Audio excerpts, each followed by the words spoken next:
Pois é, né, meus amigos? O que foi aquilo de ontem? O que foi aquilo? O que foi que aconteceu naquele jogo de ontem? Jogo que atendeu às expectativas que havia naquele clássico nacional entre Flamengo e Grêmio. O Grêmio veio para jogar. Renato tinha falado que o Grêmio viria para jogar de forma diferente, que não repetiria a má atuação que teve no jogo de ida. Principalmente a atuação que teve no primeiro tempo lá em Porto Alegre. E então o Grêmio veio com uma proposta de jogo que, na minha modesta opinião, o que eu vi, que deu para perceber logo no início, era que o Grêmio não queria deixar o Flamengo jogar do jeito que o Flamengo joga. O Grêmio queria que o Flamengo jogasse do jeito que o Grêmio queria que o Flamengo jogasse. Por isso, logo no começo do jogo, aquela bola pererecando toda hora, bola quicando, balão pro alto. Enfim, jogo picado, jogo ríspido, entendeu? A bola não sossegava em momento nenhum, coitada da criança. Entendeu? Então eu entendi que o Grêmio queria que o jogo fosse daquele tipo ali. Para quê? Para o Grêmio não trocar com o Flamengo a parte técnica. Porque na parte técnica o Flamengo levaria vantagem. Então para o Grêmio tinha que ser um jogo daquele, jogo de bola longa, e apertar lá e obrigar o Flamengo também a dar chutão para frente e tudo mais, para rebater de cabeça, então, daquele jeito ali. E o Grêmio até conseguiu fazer isso. Grande parte do primeiro tempo ele até conseguiu manter o jogo do jeito que ele queria. Porque daquele jeito ali, quando ele pegasse a bola, ele ia cada vez mais tentando fazer o Flamengo entrar no jogo do Grêmio. Apesar de que aquele jeito ali não resolveria nada, a não ser que o Grêmio tivesse feito aquele gol que o Maicon perdeu, que naquela bola ali, o Everton Cebolinha, que só teve aquela jogada, depois sumiu no jogo. O Everton não esteve no jogo, assim como o Paulo Guerreiro também não teve nos dois jogos contra o Internacional e Flamengo. O Everton Cebolinha também não foi bem nos dois jogos contra o Flamengo. Só teve aquela jogada ali e nada mais. Depois um chute no segundo tempo, a única defesa que realmente o Diego Alves fez, e muito segura, defesa segura, sem nenhum problema. Então o Grêmio conseguiu levar aquilo ali até perto do final do primeiro tempo, quando no final do primeiro tempo, numa roubada de bola do Everton Ribeiro no meio, tocou no Gerson meteu o Bruno Henrique, aí Bruno Henrique foi-se embora. Ele e Gabriel se entendem muito bem nisso. A maioria dos contra-ataques é sempre esse Bruno Henrique e Gabriel, e é sempre perigo de gol. Dificilmente eles perdem mais de muitas oportunidades quando eles conseguem roubar essa bola assim no contra-ataque. Se o time adversário vier subindo e perder a bola na hora que o Flamengo cerca e toma, meu filho, não dá para segurar. Tem que ter um resguardo na parte de trás. Se não tivesse, avançar a linha todinha vindo para quase vindo na intermediária, é perigoso. Perigoso errar uma bola ali. Então o Flamengo fez 1-0, foi para o intervalo com 1-0. Nesse momento aí, o Renato certamente conversou dentro do vestiário, dizendo: agora nós vamos ter que mudar o jeito de jogar, porque se continuasse jogando do jeito que estava, não resolveria o problema. Então voltou para o segundo tempo, perdendo de 1-0, com uma nova ideia de jogo, acredito eu. Só que não deu nem tempo de colocar a nova ideia de jogo. Tomou um gol com menos de um minuto. Aí a coisa ficou mais difícil, entendeu? Aí até pensar o que ia fazer, desmontar aquele pensamento que teve lá dentro do vestiário para botar um pensamento novo ali, só se tivesse tempo do basquete para poder reconversar. Não deu tempo. Tomou o segundo gol, aí já era. A partir dali já era, entendeu? Porque aí na sequência veio o terceiro, uma jogada de pênalti também muito próximo, e aí o Flamengo ficou folgado. 3-0 no placar, ficou folgado. Mais tranquilo, jogando o jogo, e o Grêmio tentando fazer pelo menos um golzinho, para não perder por 0. Mas não deu para ser, no final foi 5-0, 2 gols de Gabriel, um gol de Bruno Henrique e gol dos 2 zagueiros, Pablo Mari e Rodrigo Caio. A performance do Flamengo foi boa, todos jogaram muito bem, Destaque para Bruno Henrique. Bruno Henrique é um cara muito perigoso e muito atento ao jogo. Uma festa bacana da torcida do Flamengo, com aquele mosaico. Deu reconhecimento da torcida e dos jogadores para o staff do clube, que recuperou aí Arrascaeta, Rafinha, Lincoln, Diego, Vitinho, né, Felipe Luiz, onde a lesão menos grave foi a do Rafinha, mas que também foi uma fratura. Né? Então, o trabalho muito bem feito do corpo médico, do corpo clínico, da fisioterapia, da fisiologia, né, da comissão técnica, enfim, o conjunto está funcionando perfeitamente. E ficou muito bacana na hora do final do jogo, quando o Rafinha pegou o Dr. Tanuri, levantou e foi levar lá para a torcida. A gente não vê muito o trabalho feito nos bastidores, né? A gente vê só o resultado. Mas é resultado de muito trabalho. E isso não é de agora não. O Flamengo já vem batendo nisso aí, pelo menos há uns 3 anos. Quando o Bandeira assumiu lá atrás, eu canso de dizer isso, ele falou, primeira gestão, ele não conseguiria, né, o título, né? Iria botar o Flamengo no lugar, como realmente colocou. E na segunda gestão, que aí sim começou. O Flamengo disputou a Libertadores, né? Não obteve bons resultados, mas foi marcando ali um ano, marcando o segundo ano. No terceiro ano, já está aí brigando por esse título, que não vem aí há mais de 30 anos, mais de 35 anos, né?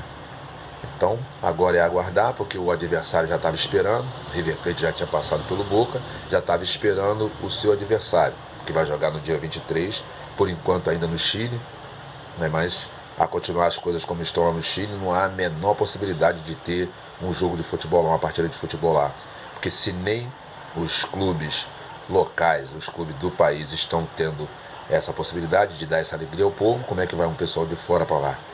Entendeu? Vai ter que prestar muita atenção nisso e não haver teimosia em querer botar o jogo lá. E tem que ser logo. Dia 23 está longe, falta 30 dias, meu filho. Mas isso, quando o negócio é problema de Estado, é melhor você resolver logo. Entendeu? Então acho que uma semana, faltam 30 dias, uma semana, 10 dias no máximo, já dá para você ver qual é o panorama e ver aí como é que vai fazer, né? Agora, o Flamengo tem aí o próximo jogo é contra o CSA. CSA está na zona de rebaixamento, é o 18º colocado com 26 pontos. Não é problema para o Flamengo, não é ameaça nenhuma para o Flamengo. É um daqueles 6 que eu falei que faz a diferença no final do campeonato. E o Flamengo está fazendo a diferença, continua ganhando daqueles 6 clubes. Ganhou de todos no primeiro turno e os que já enfrentou no segundo turno também ganhou. Agora o próximo é o CSA, né? O Flamengo aí na sequência tem CSA, depois tem Corinthians, depois tem CSA, depois tem Goiás fora, aí tem o Corinthians, depois tem o Botafogo. Esses 4 aí. Então desses 4 jogos aí, o Flamengo só joga fora contra o Goiás, também mais um daqueles 6. E joga com o Corinthians e com o Botafogo, né? Então, a caminhada do Flamengo não está difícil, não tá difícil, não está de assustar. Muito pelo contrário. Tá, pelo menos no papel, está favorável ao Flamengo. Agora é descansar jogador, o Flamengo teve jogadores de folga hoje, agora é descansar jogador, como eu digo sempre, o Mari, o Arão e o Gerson, esses 3 principalmente, os outros esporadicamente descansaram, ou por lesão, ou por suspensão. Entendeu? Dá para fazer uma boa mistura até o jogo contra o River Plate no dia 23. Daqui até lá, o Flamengo vai jogar 7 partidas, né? E essas 4 que eu já falei e mais 3 mais para frente. Então agora, como o Arão falou agora há pouco na entrevista, o foco é sempre o próximo jogo. Então não tem que abrir mão de fazer uma vitória contra o CSA no domingo, que o Palmeiras tá a 10 pontos. Às vezes a gente fala que é só 10 pontos, ou o Flamengo está a 10 pontos. Não, tem que ter cuidado com isso. Porque se o Palmeiras ganhar o jogo dele no final da semana, e o Flamengo perdesse para o CSA, que eu não acredito nisso, ainda ficaria a 7 pontos. Então o Flamengo está tranquilo quanto a isso aí. Entendeu? No caso do CSA, quem vai torcer muito para o Flamengo ganhar esse jogo, já está acreditando nessa vitória, é o Fluminense, né? Falando dos outros clubes do Rio, o Fluminense tem 29 pontos, é o primeiro fora da zona de rebaixamento, é o 16º. Depois tem o Cruzeiro com 28, CSA com 26, Chapecoense e Avaí com 17 pontos. Esses dois eu acho que não dá mais não. teriam que fazer 13 pontos, teriam que fazer 30 pontos em 33. Esses, tchau. Né? Então, o Fluminense joga com a Chapecoense, é um confronto direto dentro daquela base que eu falei. Quem quer fazer diferença no final do campeonato tem que ganhar desses caras. E Fluminense, Botafogo, Vasco agora menos, a Fluminense e Botafogo tem que nos confrontos diretos ou indiretos com esse pessoal aí, tem que pontuar.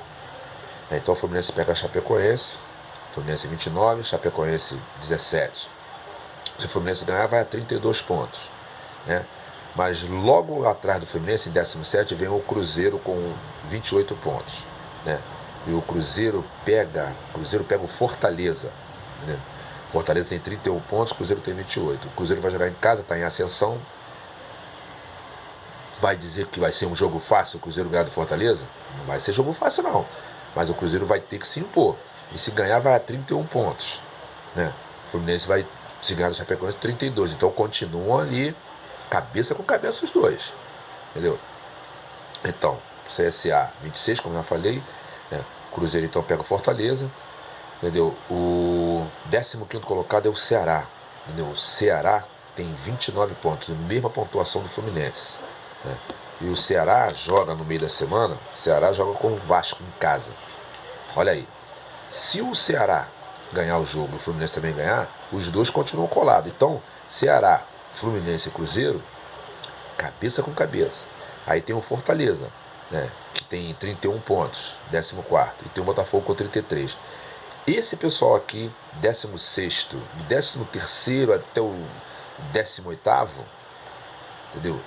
Eles ainda estão ali escolhendo quem é que vai fazer companhia a Chapecoense e Avaí na Série B no ano que vem. O Vasco não, o Vasco já se adiantou, porque o Vasco está com 37 pontos. Olha a arrancada que o Vasco deu. Falando em Vasco, o Vasco joga agora no final de semana. O Vasco joga contra o Ceará. Vasco 29 pontos, Ceará 29 pontos, Vasco 37. O Vasco está bem, deu uma subida boa, tá sem o garoto, né, Thales Magno que está lá na seleção, mas o Vasco fez aí uma vitória muito boa agora, né, no final de semana. Foi fundamental essa vitória para o Vasco, que está podendo respirar e trabalhar mais tranquilo. Né, e segundo os torcedores vascaínos, eles já estão mirando alguma coisa mais interessante no campeonato. Né? Vamos ver. Vai jogar agora esse jogo aí, contra o Ceará lá. Também um jogo equilibrado, jogo pau a pau. Né? A gente está tratando do Botafogo. O Botafogo vai jogar com o Grêmio fora de casa. O mesmo Grêmio que perdeu ontem o Flamengo por 5-0. Né? O Grêmio agora não vai ter mais a mínima condição de poupar ninguém. Vai ter que jogar todos os jogos com o time que tiver à disposição. O máximo que tiver à disposição. E como é que vai estar a cabeça do jogador do Grêmio? Como é que vai estar a cobrança da torcida nesse jogo contra o Botafogo? Vai exigir, vai cobrar do Grêmio uma vitória contra o Botafogo. E aí, como é que vai ser? Então é jogo duro pro Botafogo. Jogo duríssimo pro Botafogo, que, como eu falei, está em 13º aí com 33 pontos. Complicado. Jogo de confronto direto também. Tá todo mundo aí, esse pessoal tá todo mundo embolado, todo mundo vai ter que ficar de olho um no outro no jogo do final de semana. Voltando a falar no Flamengo, estava vendo uma matéria aí que vão ser distribuídos apenas 12.500 ingressos, vão ser colocados à venda 12.500 ingressos para cada um dos adversários, River Plate e Flamengo. Muito pouco. Eu tô querendo que esse estádio lá no Chile tinha mais capacidade. 12.500 é muito pouquinho, entendeu? Não vale nem a pena arriscar sair daqui para ir lá. Não dá. Tinha que, não tem como, entendeu? Quem pensou em ir, eu já acho que complica, né? Porque há brasileiros lá no Chile que vão ter acesso primeiro lá aos ingressos, né?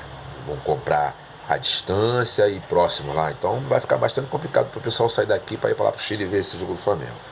Achei 12.500 muito pouco, né? Então o Flamengo está lá depois de 35 anos, 38 anos nessa final contra o River Plate.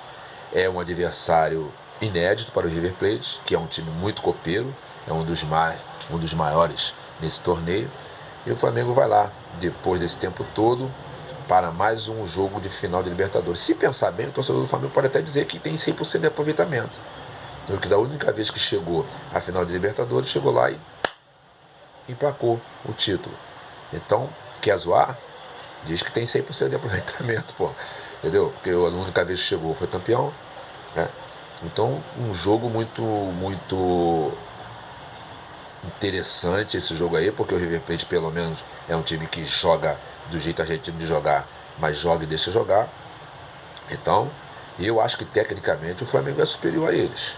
Eles jogam na força, tem alguma técnica, mas se o Flamengo estiver num dia de glória e poder implantar sua técnica, o treinador lá já vai focar no Flamengo direto, né? Porque o campeonato deles é um pouquinho inferior, bem inferior ao nosso, né? Então o foco deles é sempre torneio internacional, Libertadores, Sul-Americana, eles focam sempre nisso aí. E agora mais motivo ainda de focar, porque eles sabem quem é o adversário que eles vão encarar pela frente, né? E se bobear, o Flamengo come esse bife. Tá certo? Então, repetindo os jogos do final de semana dos Cariocas. Botafogo vai lá pegar o Grêmio, o Vasco vai lá jogar com o Ceará, entendeu? O Flamengo pega aqui o CSA e o Fluminense pega no sábado a Chapecoense. Jogos, qual é o jogo supostamente mais fácil? Flamengo e Ceará. O segundo jogo supostamente mais fácil, mas meio lá, meio cá. Fluminense e Chapecoense. Jogo duro. Botafogo lá contra o Grêmio. E um jogo equilibrado, o Vasco lá contra o Ceará. Tá certo? Então, uma boa quinta-feira para todos, uma boa sexta-feira e vamos aguardar aí o final de semana para ver como é que vai ficar essa história no Campeonato Brasileiro. Nem falei nada sobre o pessoal do meio de tabela, porque o meio de tabela mexe muito pouco ali. Na parte de cima também, todo mundo já está sabendo como é que é, entendeu? Então tá mais interessante a parte de baixo da tabela do que a parte de cima e a parte do meio, que é a água de salsicha. Tá certo? Um abraço, boa noite para todos.